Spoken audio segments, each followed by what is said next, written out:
This conference will now be recorded. Yeah, so welcome back everyone. In this particular slide and in the upcoming couple of videos, what I'll be covering in these segments will be something which is more based on my experience of working as a business analyst. So if you search on the net or you talk to other people and try to find out, the points that can come out from those sources could be totally different from what I'm sharing over here.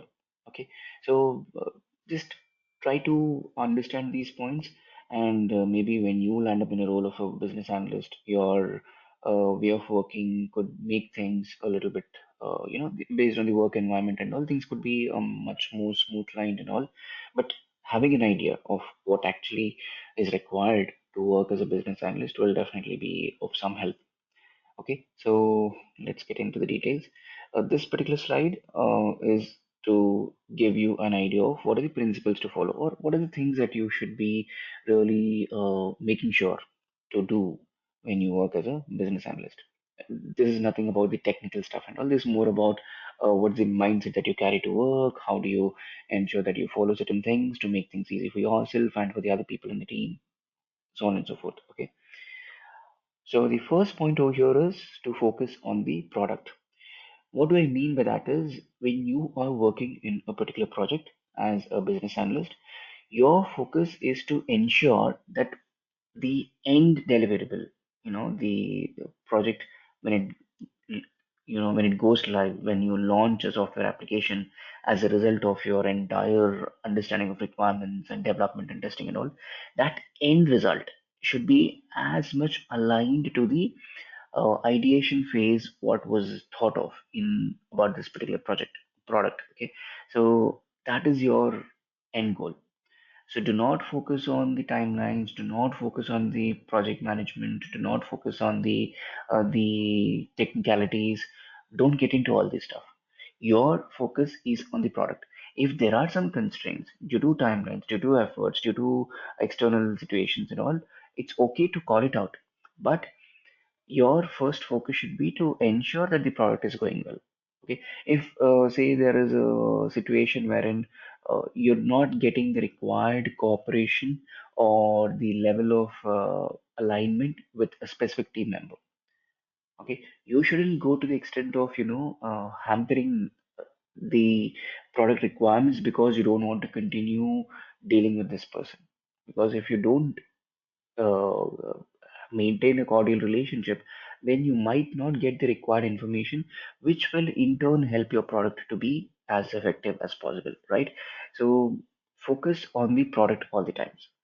If any issues from stakeholders or the project team or anyone else, uh, don't let that impact your requirements capturing or the requirements execution process. That's one thing. Second thing is first define the problem, then the solution. What does it mean? For people who usually come from the development background, or for those who have spent enough time in a specific domain and now are working on the software side of application related to that domain, the usual thing that is observed is these people uh, jump into conclusions, like even before getting a clear understanding on the problem statement from the stakeholders, based on just first one or few words that have been spelled out by the stakeholder, they start suggesting, okay, this is the problem, then there's option one in which you can solve it. Or I saw something like this happening back in my company, and this is what you have implemented. What you're doing is you're not listening, you're not understanding the exact pain point, and you're jumping into giving solutions so that you can impress, or because you want to quicken the process or whatever it is. So that can be quite detrimental. First, spend enough time on fixing the understanding of the problem statement, and after that you get into further details, like okay, how should you resolve it. Even that could be thought out initially itself by the stakeholders, so you get that information first. After having all the information, then you can think of the solution part. The third thing is, it is very much important to remember that users do not have requirements. What it implies is your users or what I mean by users is the stakeholders in our scenario. So stakeholders will not come with a clearly defined scope, approach, list of features, functionalities, and viable solutions, feasibility study, and all those things. No, they come with a particular problem statement saying this is what we have and this is the solution that we thought of. Maybe we want to, as I said, launch a mobile app, or we want to have a website, or we want to drive a campaign, or we want to automate a process, or we want to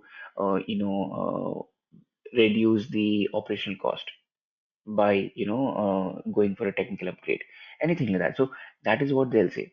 Now getting into the details, finding the exact pain point, and then defining the requirements, documenting it, that is something which you as a business analyst will be doing. We cannot expect the stakeholders to have A to Z every minute detail, so that it's not like the only thing pending is for you to ask the question. The answers are already there. It's not like that.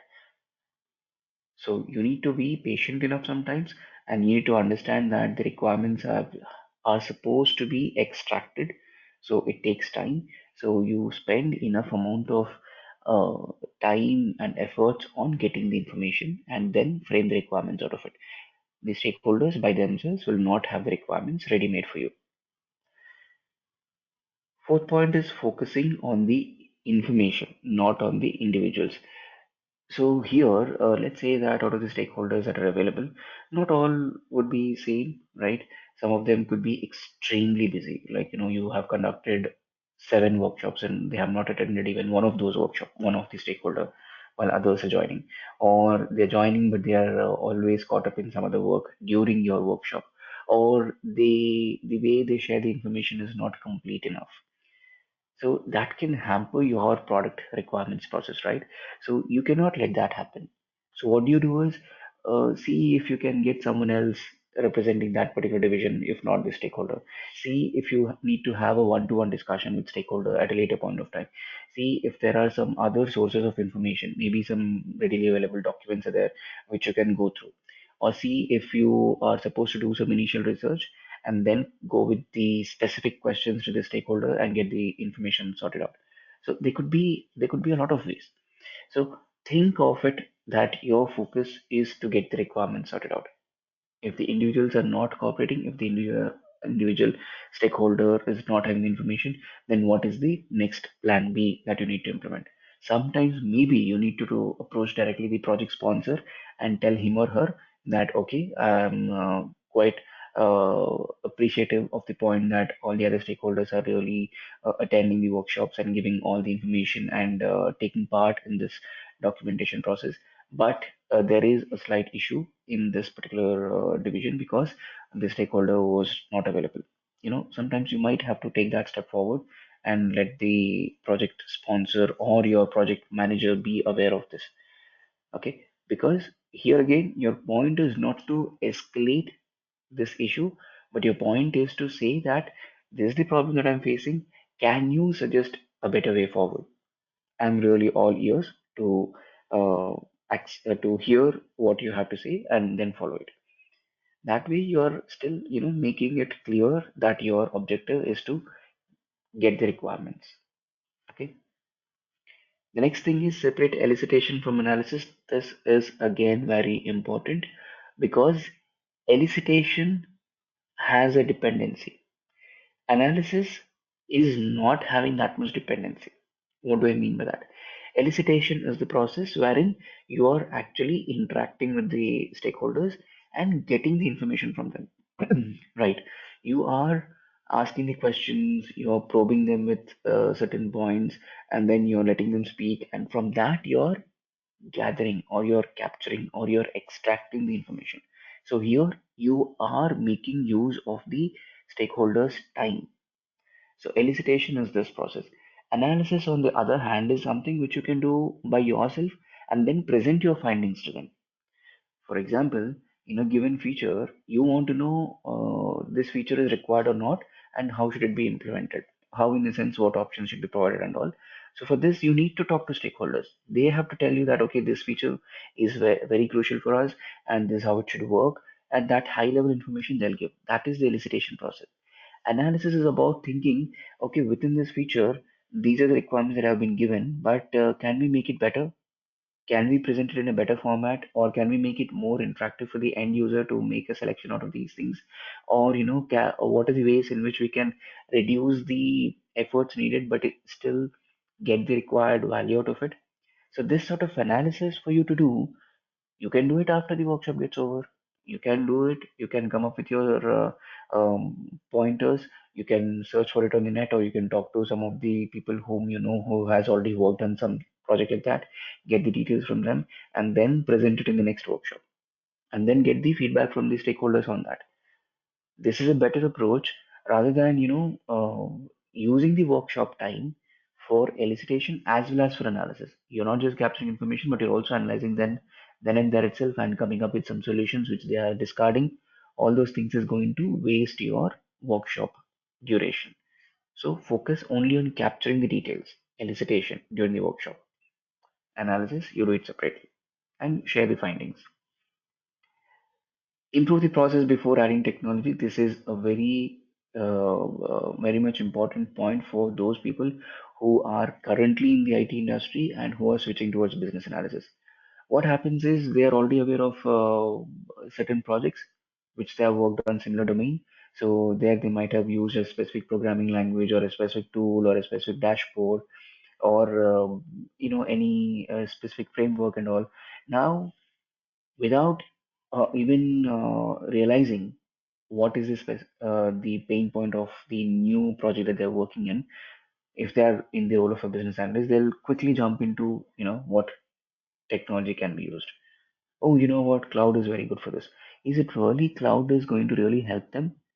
What if this banking solution is something which has a lot of personally identifiable information, PII? So it should not be residing on cloud based on some regulatory framework of the central banking authority like RBI. Then what happens? Your technological solution completely falls on the face of it. So don't do that. Get the understanding of what is required first, and then you think about whatever solution was running in your mind. Is it really applicable here or not? Okay. So that is the set of first 6 points that I wanted to say. There are another few pointers, but we will, proceed with that in the next video. I hope things are clear. And again, let me put a disclaimer here. When I talk about the principles to follow, there are quite a few trainees who say that, Ranjit, these points make us feel that, oh, the role of BA is really uh, highly responsible and a lot of things that have to go into it. Uh, do you think we are really prepared for it? So, my suggestion to you is these are more like pointers which you will eventually anyways follow when you get into the work. You will understand how it happens, and you'll anyways get into that mode of following all these things without even being aware of it. So don't start thinking about these things right from day one. Okay. uh, no matter which job you do, there will be certain things which will make you a better person in that role, so you will eventually get into that groove. Okay, you'll get there. The reason behind me letting you know these points at this point of time is to just guide you in the right way, saying these things are there, just be aware of it and then keep doing your work. Then things will fall in line. That's it. Okay, it's not to really um, you know make you feel a little apprehensive and become over conscious about your work and all. No, that's not the purpose.